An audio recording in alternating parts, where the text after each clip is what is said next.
Normally quadratic equation जो पढ़ाई जाती है स्टूडेंट को, वो बहुत ही बेसिक इक्वेशन होती है। सर ये होता है कि जब स्टूडेंट प्रैक्टिस करते हैं क्वेश्चन की, तो वो वहाँ पर जो है वो स्टक हो जाते हैं। इसी इशू के मद्देनज़र मैंने जो है बहुत डिफरेंट टाइप्स की जो है इक्वेशन ली हैं, जिनको जब सॉल्व करते हैं तो पता चलता है कि वो क्वाड्रेटिक इक्वेशन है। तो मैंने यहाँ पर अपने टॉपिक का नाम दिया है equation convertible to quadratic form. तो आज एक और इक्वेशन लेते हैं, एक्सपोनेंशियल इक्वेशन।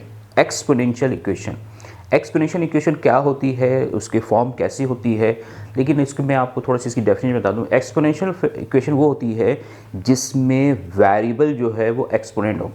वर्ड जो एक्सपोनेंट है उसके मीनिंग होते हैं पावर। एग्जाम्पल में मैंने एक एक्सपोनेंट इक्वेशन ली है, तो कैसे आपने इसको आइडेंटिफाई किया ये एक एक्सपोनेंट इक्वेशन है। मैंने कहा था कि डिज़ायर वेरिएबल जो कि कहाँ पर हो, एक्सपोनेंट में हो, तो ऐसी इक्वेशन को हम एक्सपोनेंशियल इक्वेशन कहते हैं। तो डिज़ायर वेरिएबल क्या है, एक्स है। तो एक्स अगर देखें तो ये एक्स क्या है, पावर है, और यहाँ पर एक एक्स क्या है, 3 की पावर एक्स। इसको जो है अब इसको सॉल्व करते हैं। आपके पास गिवन है 2x plus 9 is equal to 10। यहाँ पर देखें ये 10.3 नहीं है, ये एक्चुअली क्या है कि ये बेस है 3 और उसकी पावर क्या है, x है, और ये इससे क्या हो रहा है, मल्टीप्लाई हो रहा है। अलजेब्रा में जब पॉइंट लगाते हैं तो वो नॉर्मली जो है, अगर a डॉट इस तरह से a डॉट a, तो इसका मतलब है ये 10 जो है मल्टीप्लाई हो रहा है वो किससे, a से। तो डॉट जो है वो किसको शो कर रहा होता है, मल्टीप्लाई को। हाँ, ये बिल्कुल डिफरेंट है, 10.3 ये है, तो इसका मतलब ये मल्टीप्लाई नहीं हो रहा। तो मैं यहाँ पर लिख सकता हूँ, ये मैं इसको पहले रीराइट किया मैंने। हमेशा याद रखा करें कि इक्वेशन अगर होती है, इसका सोल्यूशन सेट मालूम करने का मकसद होता है उस इक्वेशन में मौजूद वेरिएबल की वैल्यू निकालना। अब यहाँ प्रॉब्लम ये है कि वेरिएबल जो है वो कहाँ पर है, वो एक्सपोनेंट में है, तो इस तरह से हम नहीं निकाल सकते। हमें वेरिएबल की वैल्यू निकालने के लिए इस तरह से होगा, x इज इक्वल टू 2 3 4 5 6 7 जो भी है। तो अब इस x को हमने नीचे उतारना है, नीचे मतलब इसको बेस बनाना होगा, पावर्स की फॉर्म को ख़त्म करना पड़ेगा। जब भी इस तरह की इक्वेशन आ जाए तो हमें वहाँ पर कोई ना कोई वैल्यू जो है सपोज करना पड़ेगी, ताकि इसको रिप्लेस कर दें और फिर उसके बाद वो सिंप्लीफाई फॉर्म में आ जाए। अगर यहाँ देखें, यहाँ पर कौन सी चीज़ आपको कॉमन नज़र आ रही है, अगर आप कॉमन देखें तो 3 यहाँ पर कॉमन आ रहा है, यहाँ 3 2x है, तो यहाँ 3x है। तो अगर मैं इसको इस तरह से लिखूँ 3 की पावर x, फिर 2 इससे लिख सकता हूँ, क्योंकि हमेशा याद रखा करें कि कोई नंबर है, जैसे फॉर एग्जाम्पल a है, a की पावर 2 है और फिर उसकी पावर जो है वो फॉर एग्जाम्पल जो है y है। तो इसका मतलब पावर पे पावर होगी तो वो आपस में मल्टीप्लाई होते हैं। तो इसको हम लिख सकते हैं a2 और मल्टीप्लाई बाय y। तो इसको लिखा जा सकता है a2a, इस तरह से लिखा जा सकता है, राइट। अगर एक और ले लें आप, जैसे 4 है, 4 की पावर 2, फिर इसकी पावर है 3, तो इसका मतलब होगा 4 की पावर 2 फिर इसकी पावर 3 का मतलब होगा 2 मल्टीप्लाई बाय 3, राइट। तो ये कितना हो जाएगा, ये हो जाएगा 2 3 6, तो 4 की पावर 6 आ जाएगी। क्लियर। तो ये एक अलजबरा का बेसिक रूल है कि अगर पावर हो और उस पावर पे भी पावर हो तो पावर जो है वो मल्टीप्लाई होती है। इसका मतलब है कि मैं इस 3 2x को ऐसे लिख सकता हूँ, 3x और x की पावर 2, इसको अगर दोबारा ओपन करेंगे तो यही आ जाएगा, प्लस 9 10।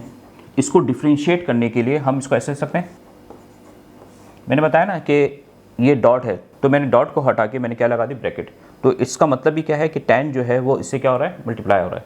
कि अब आप यहाँ देख सकते हैं कि यहाँ पर एक वैल्यू जो है वो कॉमन आ रही है, वो आ रही 3x यहाँ पर भी है, 3x यहाँ पर। इसका मतलब हम लेट कर सकते हैं कि 3x को मैं लेट कर सकता हूँ y z a b c, आपने जो करना है वो कर सकते हैं। तो हमने 3 की पावर x और इस पूरी वैल्यू को हमने सपोज कर लिया किसके बराबर है, y। रिप्लेसिंग द वैल्यू, तो जहाँ जहाँ 3x आ रहा है वहाँ क्या रखेंगे, y। देखें सिंप्लीफाई इक्वेशन हो गई। अब हम इसको क्या करते हैं, इसको स्टैंडर्ड फॉर्म बनाते हैं। ये आपके पास क्या आ गई, ये आपके पास आ गई है क्वाड्रेटिक इक्वेशन। क्वाड्रेटिक इक्वेशन को सॉल्व करने के बाद आपके पास कितने फैक्टराइजेशन है, कंप्लीटिंग स्क्वायर है और क्वाड्रेटिक इक्वेशन है। तो सबसे इजी जो मेथड होता है वो क्वाड्रेटिक इक्वेशन होता है, वो आप लगा दें। तो कंपेयरिंग ए क्या है यहाँ पर, ए है y के साथ जो कोफिशिएंट होगा यानी कि स्क्वायर के साथ वो 1 है, b क्या है माइनस का 10 है, माइनस का 10 है, y के साथ जो कोफिशिएंट होगा वो b है, और c क्या है यहाँ पर, c है प्लस का 9। साइन का ख्याल रखा करें, हमेशा याद रखा करें जब आप क्वाड्रेटिक को सॉल्व कर रहे हो तो लाजमी तौर पर जो है आपके पास जो y स्क्वायर होगा वो उसका कोफिशिएंट हमेशा प्लस में रखना चाहिए। You can apply quadratic formula.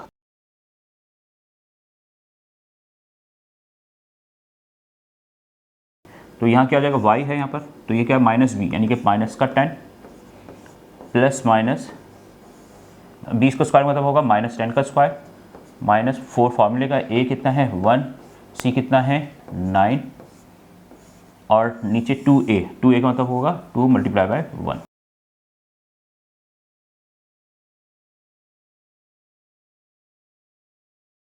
Further solve करें, 10 प्लस 64 का स्क्वायर रूट निकालना है तो कितना आएगा 8 आ जाएगा डिवाइड बाय 2। ये क्या शो कर रहा होता है कि एक टाइम जो है आपने प्लस के साथ लिखना है और एक जो है माइनस के साथ, तो y is equal to 10 plus 8।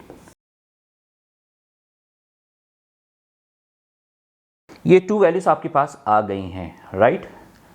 अब क्या आपको जो इक्वेशन दी गई थी वो उसमें क्या y था या x था, वो x था, तो आपका इसका मतलब है ये y अभी फाइनल क्वेश्चन नहीं हुआ। तो हमने क्या जो है हमारे पास जो इक्वेशन थी वो क्या थी, हमारे पास हमने यहाँ क्या सोर्स किया था, ये इक्वेशन थी, राइट। तो हमने इस 3x को क्या सपोज किया था y, तो हम ये रेशियो ले लेंगे तो हम लिख सकते हैं now 3x is equal to y, ये है ना आपके पास। हम क्या करेंगे, हम जो है y की वैल्यू पुट करेंगे, पुट एंड पुट 2 कर लें ऐसे कॉलम।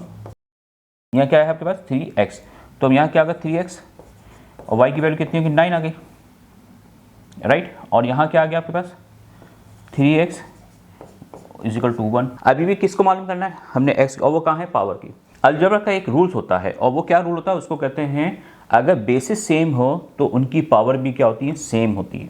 कैसे, अगर मैं लिखता हूँ a की पावर 5 और जो है a की पावर मैं लिखता हूँ यहाँ पर x, तो ये बेसिस क्या है, ये बेस है ना, ये पावर है, ये बेस है, ये पावर है। तो अलजेब्रा का रूल्स है जब बेसिस सेम हो तो पावर क्या होती है, वो भी बराबर हो जाती है।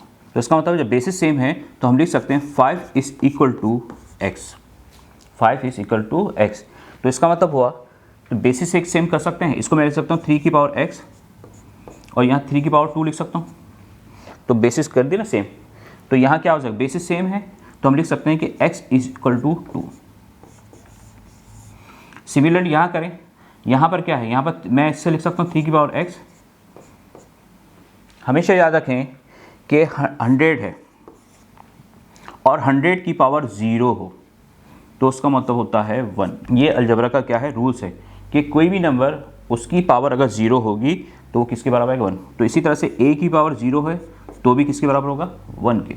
तो यहाँ पर क्या चाहिए, हमें यहाँ पर 3 चाहिए, बेस चाहिए ना। तो 3 की पावर अगर मैं 0 कर दूँ तो 3 की पावर 0 कितना हो जाएगा 1 हो जाएगा, दोबारा से उसी में आना चाहिए ना। तो यहाँ क्या होगा, बेसिस सेम हो गए तो और इनकी पावर क्या हो जाएगी, बराबर हो जाएगी।